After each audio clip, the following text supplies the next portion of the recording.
Y este nuevo orden criminal tiene características bien especiales. Una de ellas, por ejemplo, tiene que ver que las estructuras criminales tienen hoy día una capacidad de eh, intentar suplantar al Estado.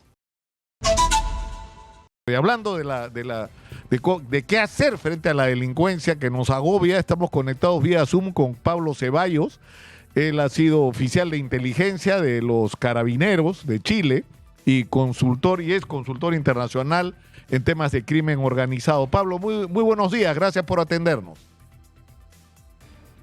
Gracias a ti, Nicolás, gracias a ustedes. Un saludo a todos tus telespectadores. Estamos, creo, como todos en mayor o menor grado, agobiados por esta crisis de inseguridad. Y las respuestas que se buscan es apliquemos el plan Bukele, ¿no? En el Perú o endurezcamos las penas, cadena perpetua. Hay gente que está proponiendo hasta pena de muerte para los delincuentes comunes, ¿no? ¿Qué es lo que tú piensas, Pablo, desde la perspectiva de tu propia experiencia y del conocimiento que tienes de lo que se ha hecho en otros países?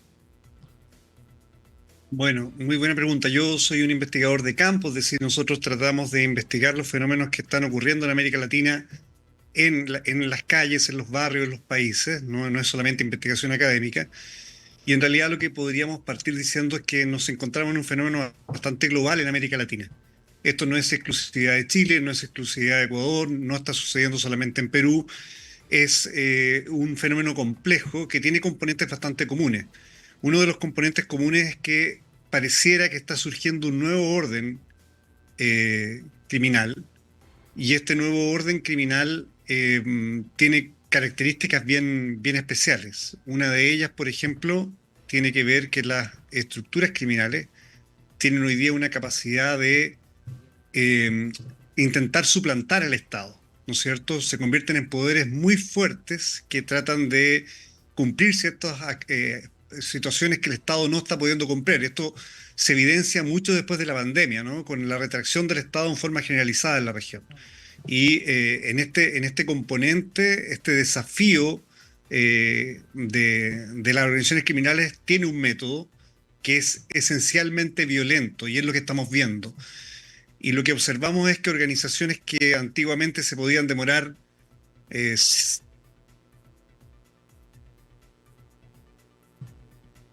¿Qué pasó? Se nos fue el audio, Pablo, no sé qué pasó. Sí, te escuchamos, adelante. No lo estamos escuchando, señora Magariño. Sí, tenemos un pequeño problema de sí, audio, de delay. ya lo resolvimos, ya estamos. Sí, teníamos un problema de audio delay, parece que ya volvimos. Sí, No sé adelante, en qué Pablo. parte quedamos, pero bueno, para resumidamente, no, tenemos un problema de audio No, definitivamente. ahí estamos bien, no sé qué pasó. Ah, perfecto. Bueno, discúlpeme un poco. Sí, decías que estabas Sí, resumiendo. yo estoy con un retorno, estoy escuchando todo lo que digo, entonces voy a tratar de hablar. eh, sí, bueno. Sí, yo te escucho, te Lo que estamos le escuchando comentaba es que tenemos claramente, un sí. problema generalizado en la región. Este problema generalizado en la región tiene componentes bastante comunes. Es decir, no estamos enfrentando a delincuentes improvisados, ¿no es cierto? Estamos enfrentando a organizaciones estructuradas, ¿no? A empresas Sí, del delito, por así decirlo. sí, espero que ahora podamos escucharnos un poquito mejor. Si tú me dices que estamos bien, ¿puedes seguir? Sí, estamos. Perfecto, muchas gracias, muy amable. Una disculpa para tus auditores y tus oyentes por el error que tuvimos en la comunicación anterior. Sí, mira, como te explicaba, este es un fenómeno generalizado. Se está dando en varias partes de América Latina, en algunas con mayor violencia o mayor gravedad del problema, y en otras que avanza radicalmente. Está afectando especialmente a los países que no estaban acostumbrados a esto o que subvaloraron esta amenaza. La amenaza que hoy día observamos en forma transversal afecta a la democracia y el Estado de Derecho porque las estructuras criminales tienen la capacidad de convertirse en una especie de poder paralelo, que la única opción que tienen algunos gobiernos es tener que negociar con ese poder paralelo para bajar las tasas de violencia, que es lo que la gente quiera. Pero como toda negociación, tú sabes que tienen que salir dos ganadores, no puede ser solamente uno el que gana. Por lo tanto, en una negociación la pregunta que queda es ¿qué gana el crimen con esto? Y probablemente gana muchos espacios que el Estado le entrega. Lo que nosotros observamos complejamente es que si tradicionalmente en la historia de nuestra región el narcotráfico siempre fue el motor inicial de las estructuras criminales, hoy día es un motor más de otros. Por ejemplo, la extorsión generalizada en Ecuador, lo que ustedes están observando en Perú, estamos observando en Chile y en otras zonas, se está convirtiendo en un motor muy rentable para el crecimiento y expansión de estructuras criminales. Por ejemplo, la minería ilegal. Ustedes tienen un problema gravísimo en el sector de la libertad, en Madre de Dios, en el sector Patás, ¿no es cierto?, en la mina de la Poderosa, que si el Estado no reacciona rápidamente, es muy probable que pierda esa batalla y de alguna forma tenga que potenciarse esas estructuras criminales que además tienen lógicas de corrupción muy fuertes y de control del territorio. Entonces, lo importante es que quizás la crítica es que un problema generalizado se está enfrentando de forma muy independiente. Cada país tiene que ser un problema propio y de hecho en la lógica de los países culpan al gobierno anterior, al gobierno actual, es una pelea entre políticos. Claro. Y no estamos entendiendo que la criminalidad organizada actúa en red y la única forma efectiva de combatirla es en red también. Claro, que, o sea, es decir, lo que funciona como solución para un país no necesariamente va a funcionar para otro, ¿no es cierto? Pero lo que hay que tener claro es que estamos enfrentando incluso la existencia de organizaciones delictivas internacionales, ¿no? Es decir, por ejemplo, el Tren de Aragua o el Comando Vermelho de Brasil, ¿no es cierto? Es decir, tenemos que, o el tema del narcotráfico más claramente, es decir, tú no puedes enfrentar el fenómeno del narcotráfico en el Perú, donde están involucradas organizaciones colombianas, mexicanas, que hay una red de salida de la droga por Ecuador, es decir, es un fenómeno complejísimo, hay intervención de bandas europeas, ¿no es cierto? O sea, estás hablando de que, es decir, no podemos proponernos como país particularmente la solución de enfrentar, para citar un caso, el tema del narcotráfico, ¿no? Por ejemplo, ¿no?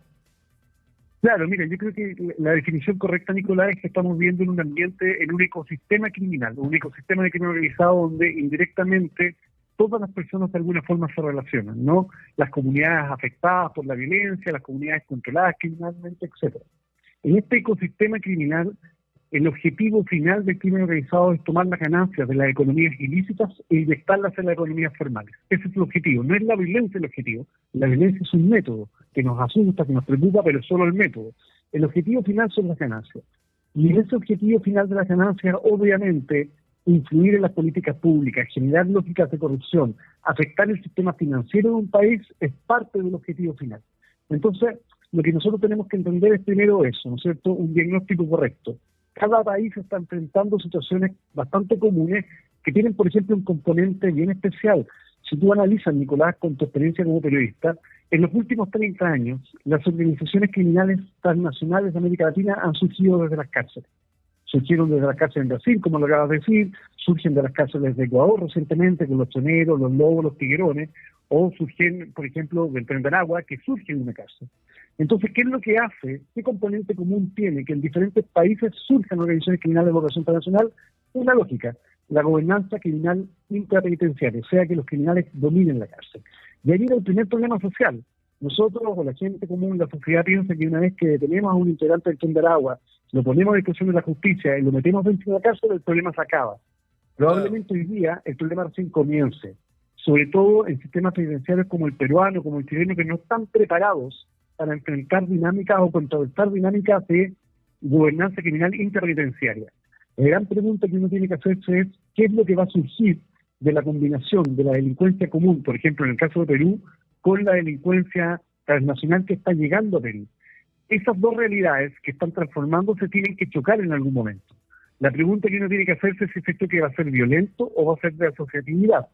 Pero la respuesta que tenemos respecto a cualquiera de las dos hipótesis es que la nueva criminalidad de los 30 años de Perú o de Chile va a surgir de ese encuentro, de la combinación entre la delincuencia común con la delincuencia común local, ¿no es cierto?, de un país, con la delincuencia que viene desde origen extranjero. Hay una pregunta que yo me estoy haciendo hace rato porque esta ha sido la historia de una serie de organizaciones criminales, es decir, hay proveedores de droga peruano para las organizaciones mexicanas, ¿no es cierto?, que terminan vendiendo en Estados Unidos y en Europa.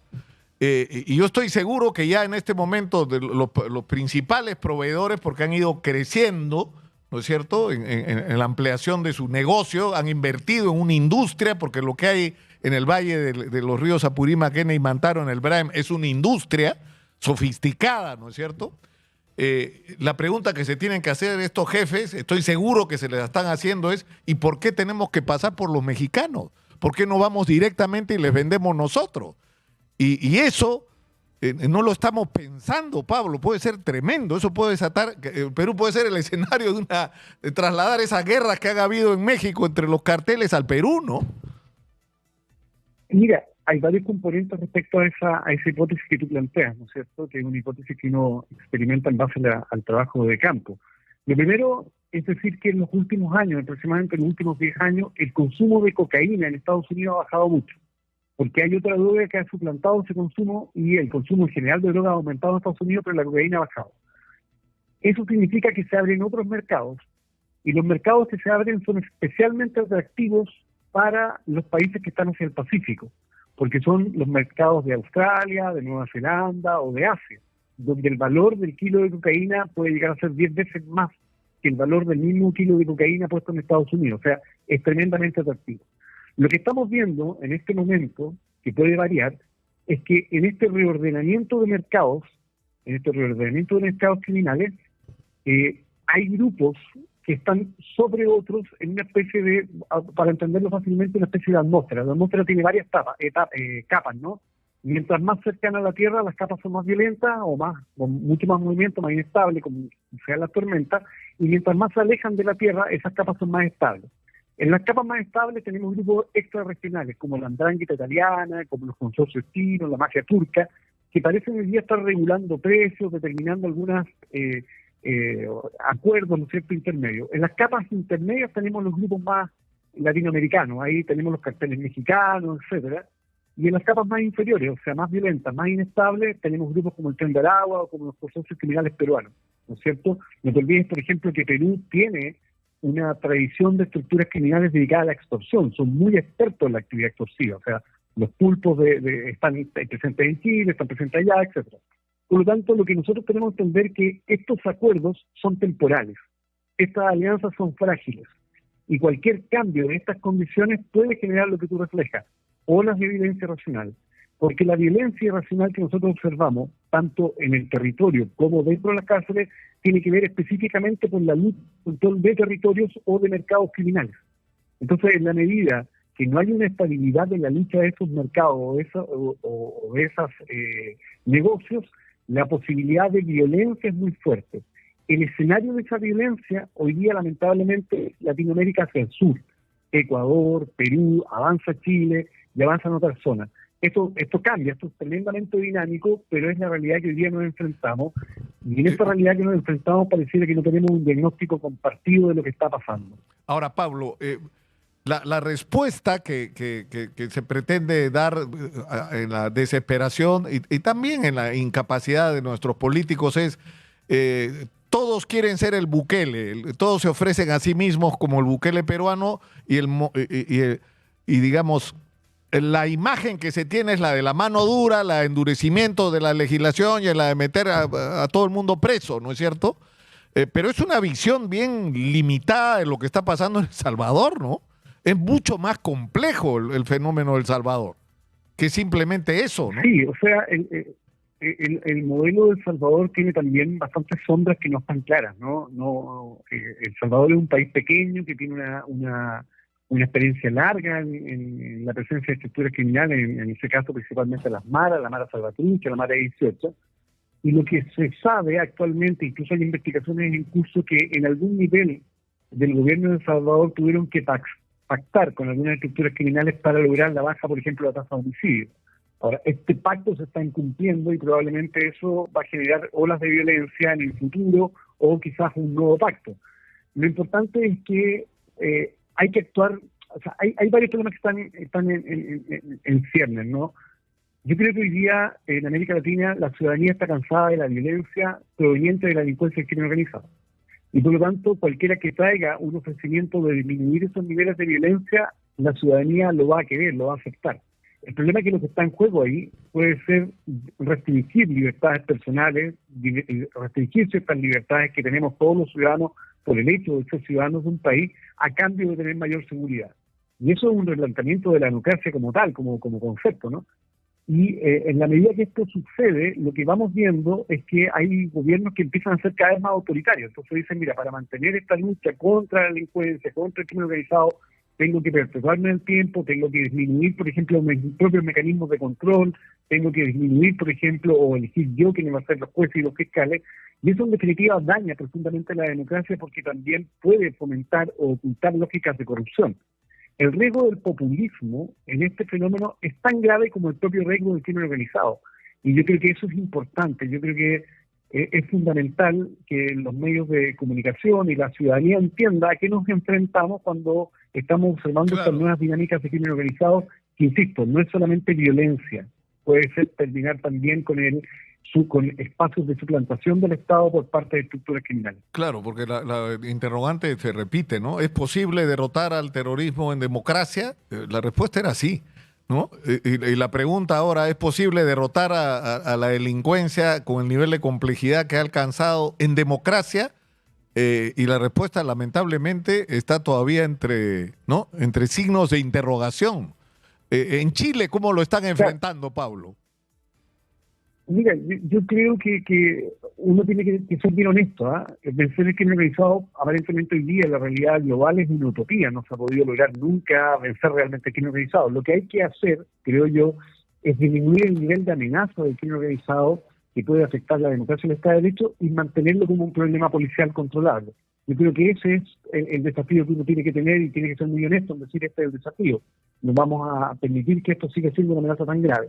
En Chile, por ejemplo, ha costado mucho, ha sido un periodo largo de aprendizaje de las nuevas dinámicas criminales extranjeras, porque nuestro país siempre ha tenido esta percepción que somos diferentes en el entorno regional, ¿no es cierto? Una percepción que a mi juicio está bastante equivocada, porque esto afecta a cualquiera. Está afectando hoy día gravemente a Estados Unidos, que uno podría decir, bueno, esto no va a pasar en Estados Unidos. Bueno, el tren del agua está entrando a Estados Unidos y cada vez con más fuerza, como entró Perú o como entró en Chile. El tren del agua es una organización relativamente reciente, proveniente de estructuras criminales que vienen desde una cárcel. Entonces, yo creo que una de las situaciones es aprender a entender políticas que han sido exitosas. Yo creo, personalmente, y esto es un desafío a nivel global, la lucha contra el crimen organizado no es solamente más policías, más militares, más medidas duras. La lucha contra el crimen organizado efectivamente se tiene que dar en los colegios y en las escuelas. Porque si la criminalidad organizada se diferencia de la delincuencia común con su intención de permanecer en el tiempo, proyectarse décadas, uno tiene que evitar el reclutamiento temprano de menores y de niños al influjo del crimen organizado. Y la pregunta es, ¿qué país realmente está enfrentando esto multilateralmente o multidisciplinariamente y está incluyendo la educación como un factor clave? Por ejemplo, en el caso de Italia, un país gravemente afectado por la criminalidad organizada, ellos tienen políticas públicas de educación para la legalidad, donde como política pública a los niños en la etapa escolar se les explica de la importancia de vivir en democracia, de vivir en Estado de Derecho, de respetar la democracia y el Estado de Derecho, y también se les advierte del riesgo del influjo del crimen organizado.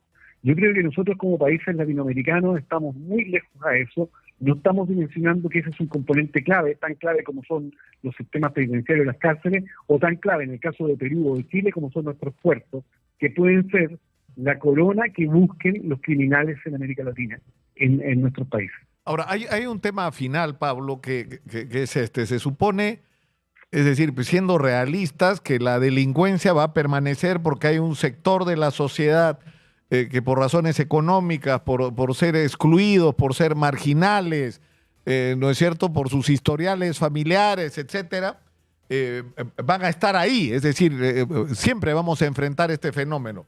El problema es que cuando tú tienes, como en el Perú, el 75% de la economía informal, 8 millones de personas de un país de 34 millones que no han terminado el colegio y por lo tanto tienen muy pocas oportunidades laborales. Tienes una vida de sobrevivencia a un sector inmenso de la población.